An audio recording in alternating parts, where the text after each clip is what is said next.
Today, I want to talk about the consequences of low social intelligence.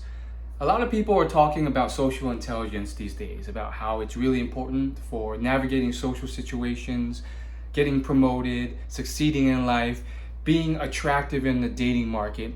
But what are really the consequences of low social intelligence?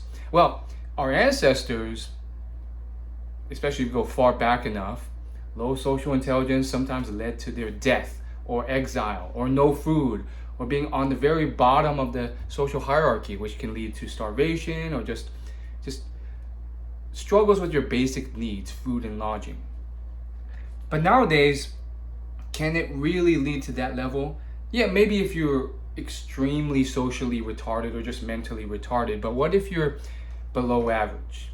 And now I bring this up because I think it's important to develop it and improve it and be aware of it. I think it is a skill that you can improve to a degree. And the question is, if you're slightly below average, like what are the consequences? Maybe you're moderately below average. And this is just my theory, but in my observations, I don't think you get exiled. I don't think you live a terrible life. In fact, I think these people just end up being the lower middle class or the low class of society. They're not exiled, they're not, starved or anything like that. Frankly, I know some friends, acquaintances, family members who are not very socially intelligent at all in certain contexts or situations, and it just shows. And are these people exiled? Do they even notice their issues? No, I don't think they're getting dire consequences, but they are losing out on opportunities whether they realize it or not. Potential suitors, they'll see that in the dating market and they'll be turned off by these people because, the level of your social intelligence was really important evolutionarily. If you didn't have that, it was life or death. So they're probably losing out on the dating market without realizing it. But also on just a typical day-to-day basis, they're not getting the promotions. They can't read the room, especially when there's hidden context that can't be explicitly stated in a business meeting or something. But in this one example I can give you, it's more about just not realizing certain principles or losing you out on opportunities that could lead to improving your social life, your well-being, your dating life. So it's not that they'll be bad, like depressed or out on the streets, but they're probably absent-mindedly losing out on a lot of, social status, connections, benefits, income, relationships, because they're being socially stupid or ignorant. Let me give you an example. So one key principle, I believe, part of being socially intelligent is not losing like trying to win the battle and losing the war. So you'll see this a lot with people who are way too logical, way too heated, way too focused on the short term and winning a fight or debate.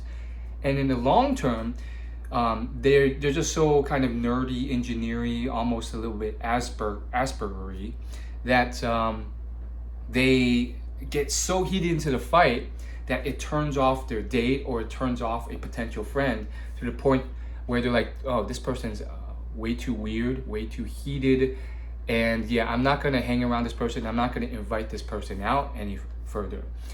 And yeah, I mean, certainly I've probably done it in the past myself. I'm sure many people have. But then the issue is, do you learn from it and you don't keep repeating the same mistake?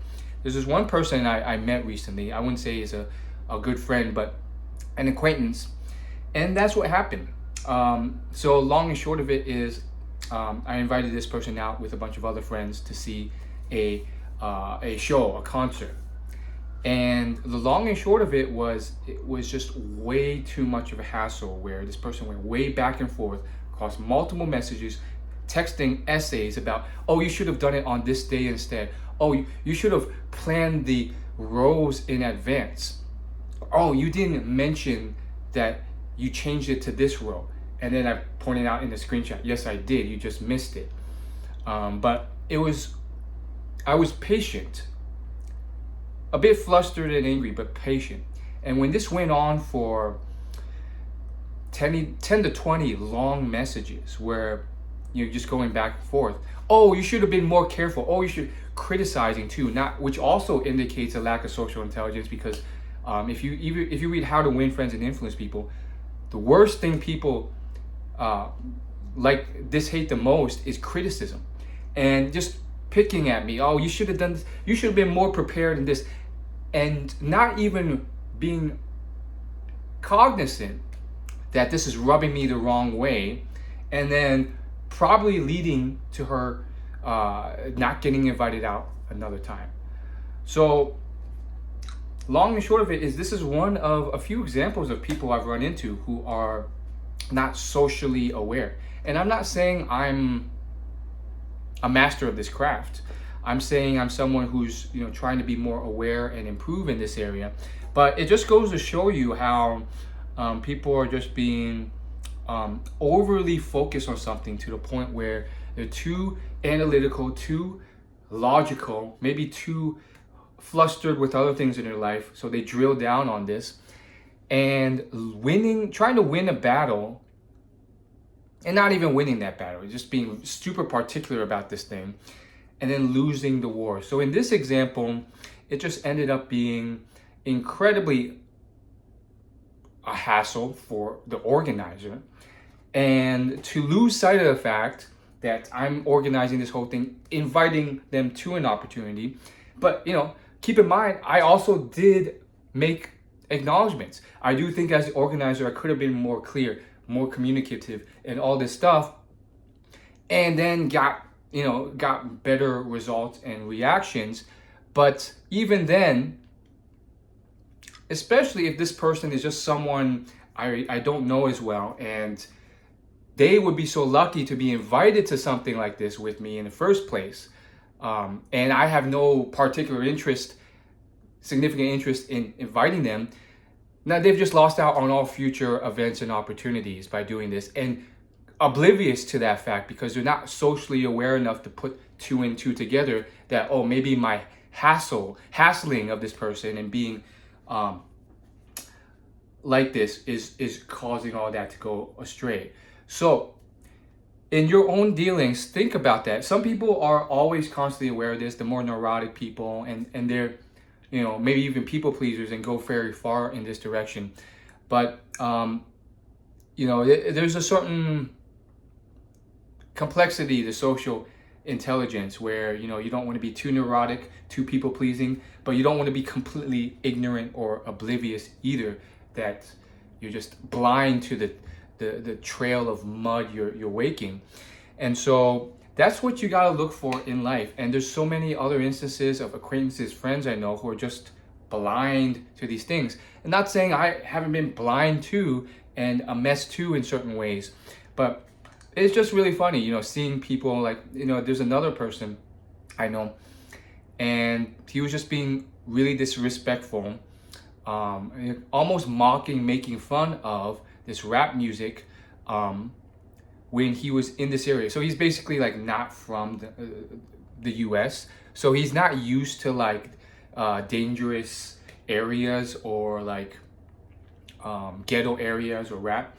And so long and short of it was, he had to like visit this area, and he chose a Airbnb in Oakland, California, in like a really kind of sketchy area. A lot of homeless people, rap music playing outside, a lot of like people just out on the street, some clearly mentally ill. And one day, because out of frustration, when I was hanging around him, he was like making fun of the rap music that was playing. And then I called him out for it, like, dude, that's not a good thing to do. Like, they're all around you. They could be get upset and even like, I don't know, jump you for doing that. I wasn't sure either. Maybe they wouldn't, but I mean, just a really disrespectful thing to do. You coming in, possibly even looking like you drenched or fried the area, because he wasn't black. And he was just being super socially unintelligent, at least in my mind. Everyone has a different subjective opinion on what's socially intelligent and what's not. But I just seemed pretty dumb to me. And he had the audacity to kind of defend himself for a while and say, oh, no, I wasn't making fun of it. I was just, you know, dancing along to it. I like this music. Never heard him in a day in his life listen to that type of music. It's, it was a lie in my opinion. He's more of this like uptight, like white collar person. So eventually he did admit to it and said, yeah, you're right, that was a stupid move. But just goes to show you like what happens to these people. Some of them, like, they walk themselves into an issue and then they blame the world or life, when in reality it's like, them being stupid. And will it lead to their death? Probably not. There are laws in place where you can't just kill someone without facing consequences, but it could lead to fights. It could lead to other things that could have been avoided by just being more socially aware. And so just to wrap it up, back to my first example, it can be small things like just like text messages that are way too long. In that case, sending essays about, oh, you should have chose a different date because this date is more busier for folks. And oh, you should have changed the road to that one because that's a better seat for us, for me, and a better view. And just also showing there's multiple things that this person was doing wrong without realizing it. Another thing was showing lack of empathy for all the other people I invited. Hey, if I already sent out the messages that it's going to be on this row, it's going to be this price, it's going to be this date. All the other invitees are chill and down for that. So for you to try and change all of that because you prefer it, because you want to sit somewhere more expensive, and for you to like try and do that, it's not really empathetic to all those other people who have already locked in for that date and time and had no problem with it. It's very selfish and just shows like a lack of social awareness on that element as well. Plus, when you think about it, I actually looked into the other roles mentioned, and those places were very spotty, which I brought to our attention. Like, hey, we can't really change that because then we can't all sit together. So it was certainly a huge mess that I think cost this person in the long run in terms of any social events I would invite to. But also, to improve with social intelligence, you always have to think about, okay, what I could have done better. Is some of this criticism or feedback true? And I do think I could have been more clear with my communication in certain ways. For example, I changed the role in a second text message, which confused her. She didn't see the second one. And then I said, yes or no, are you interested? She didn't reply yes or no, said a bunch of other stuff, and then started quibbling over other things. And a few times I said, hey, if you don't want to come, you don't have to go. And then she called me out for like not buying the tickets and purchasing them in advance for her, even though she said she was open to it. And frankly, it was really because she didn't respond yes or no. But frankly, it was something where I still could have been more clear from the start. There were things I never thought of because I never organized a concert get-together before. Could have just chosen a better date, chosen a row in advance that was as good as possible, as affordable as possible, but not too affordable that maybe she wouldn't have complained as much. And then, just tried my best to be a good facilitator. I think those were the big things that were quibbles for her. She also wanted me to pay in advance so that we all bought tickets, but I was waiting for a commitment. So I wasn't left holding the bag. And